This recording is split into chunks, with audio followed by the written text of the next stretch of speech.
Well, welcome back to my channel. As I said today, I'm still recording the town center, and now I'm right here in the Piccadilly Basin, we call it, and that is right on Dale Street. And opposite, we have the famous Dakota Hotel, which we're going to see right now as we adventure in this area. So welcome and enjoy this ride with me. So our adventure today will take us to all these places in the Piccadilly Basin and the surroundings. So let the adventure begin. It's a beautiful morning here in Manchester, and as you can see, it is a quiet corner of the town. So now we're going to enter into the Piccadilly Basin officially, where we're greeted with this car park. I believe the structures that used to be here before have probably been knocked down, and well, it is paving way to the new construction that is going on here. One of them is that building with a D at the end. That's the Dakota Hotel, very famous, one of the best 5-star hotels here in town or in the city. So a bit of history about the Piccadilly Basin. And it takes us back to the late 18th century, when it was transformed from a rural area into a bustling hub of industrial activity. The Rochdale Canal, which we have seen also in other videos because it runs through the city, is a significant waterway transport or waterway for transport and trade, at least during those days, and was completed back in the year 804. Just imagine. And that is what we have right in between us and the Dakota Hotel. This canal was crucial for Manchester. It connected the city to a wider network of canals, enabling the transportation of goods, coal, and raw materials to and from the city's textile mills and factories. And then during the 19th or throughout the 19th century, Piccadilly Basin flourished as an industrial centre. The canal's role in facilitating trade and transportation played a pivotal role in Manchester's emergence as the famous Cottonopolis, because there's a lot of cotton here, and an industrial powerhouse thereby. So warehouses, factories, and workshops sprung up around the basin, shaping the area's identity as a hub of manufacturing and commerce. So this area and this canal used to be very, very busy back in the days. And then in the 20th century now, then that's when the decline and neglect came in. And so as the century progressed, the industrial significance of Piccadilly Basin began to decline.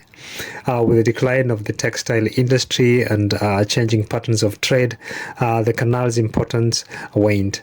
Many of the warehouses and buildings fell into disrepair, and the once thriving industrial landscape started to show signs of neglect. And then now, in the early 2000s, Piccadilly Basin underwent a significant transformation. Historic warehouses were repurposed into modern apartments, offices, and commercial spaces, as we can see all these new structures around here. And these have blended the area's industrial past with contemporary urban living. The canal itself was revitalized, becoming a focal point for leisure activities, including walking, boating, and simply relaxation. So today, the Piccadilly Basin has historical remnants.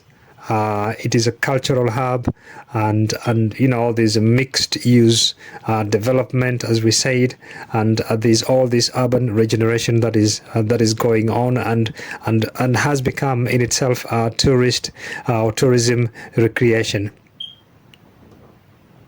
In conclusion, Piccadilly Basin's journey through the history reflects Manchester's transformation from an industrial powerhouse to a modern urban centre. Its canal, once a lifeline for trade, has evolved into a picturesque space that captures the essence of the city's past while embracing its future. The neighborhood's ongoing changes illustrate Manchester's dynamic spirit and determination to adapt to the evolving needs of its residents and visitors. And now we are in the ring road of what they call the Mancunian Way, and the Great Ancoats Street. And the idea of creating an urban ring road in Manchester began to take shape a long time ago, during the 1950s, as part of the city's post-war reconstruction and modernization. Planners envisioned a road that would alleviate traffic congestion in the city centre and provide faster transportation routes for motorists passing through Manchester. Preliminary discussions apparently and surveys for the project commenced, exploring potential routes and the impact of an existing urban landscape.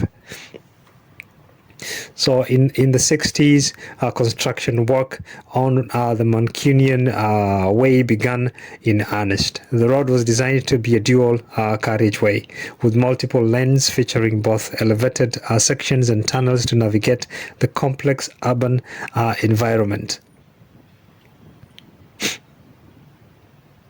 So in around 1967, thereabout, the first sections of the Mancunian Way were opened to traffic, and the completion of these segments marked a significant milestone in Manchester's efforts to modernize its transportation infrastructure.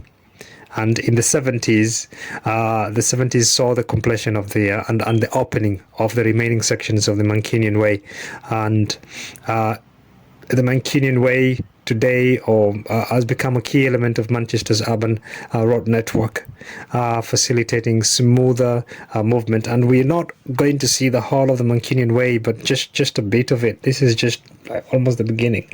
And we're just taking advantage of walking around here and showing you how the whole of this area has been revitalized, modernized. The new buildings that are coming up, and in some cases where the older buildings are in good shape, they have been maintained. So we still have that element of the old and the new blending in perfectly. Something that they have achieved really, really well in this city. It's just fascinating. In the 2000s, as the city's transportation needs continued to evolve, the Mancunian Way underwent maintenance and improvement projects. These projects aimed to enhance safety, address structural concerns, and ensure that the road's infrastructure remained in good condition. The Mancunian Way remains a vital part of Manchester's transportation infrastructure, and it serves as a major arterial route, providing access to various parts of the city and helping to alleviate traffic congestion in the city centre. And its strategic location continues to make it an essential link in Manchester's road network. Unlike any other infrastructure, Mancunian Ways requires ongoing maintenance and periodic upgrades that ensures its safety and efficiency. So alongside it, we've been coming and was the Great Ancoats Street, which dates back to the 18th century. It originally emerged as a narrow thoroughfare connecting Manchester City to the Ancoats area, which was gradually becoming an industrial hub as well. Manchester City was just an industrial hub. In the 19th century, it witnessed the rapid industrialization here in the city of Manchester, or Greater Manchester as a whole, and Great Ancoats Street became a vital artery in the transformation. The street proximity to Rochdale Canal and the later the railway network made it an ideal location for cotton mills, textile factories and warehouses. So cotton mills began to dominate the landscape, with their tall chimneys and imposing structures shaping the area's architectural identity. Many of these mills were owned by influential industrialists who contributed significantly to Manchester's economic growth during the Industrial Revolution. And during the Victorian era, Great Ancoats Street was at the heart of Manchester's booming textile industry. The mills along these streets span cotton, produced textiles and manufactured goods that were exported across the British Empire and beyond. As the 19th century progressed, the textile industry faced various challenges, including changes in the global market, competition and labor issues. Some mills remained operational, while others were repurposed for different uses, including engineering workshops and warehousing. The street industrial character began to shift with a blend of active and disused factories. After the World War II, the decline of the textile industry hit the Great Ancoats Streets hard.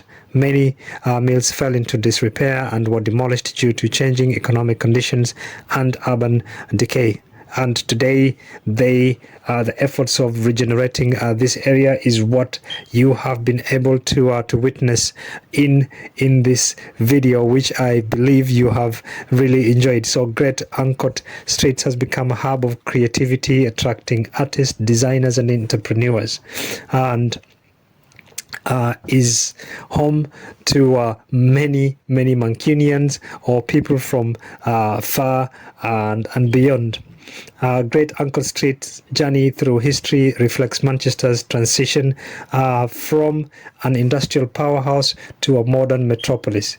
Its architectural heritage, once tied to cotton mills and factories, now coexists with modern creativity, innovation and urban living. The street's revitalization showcases Manchester's ability to preserve its history. Well, so this video comes to an end now. We are right in the town centre on Rochdale Road and in front of the Crown Plaza, which is right behind me. It's been a pleasure and hope you've enjoyed it as much as I've done. Let's move on to the next one. Thank you.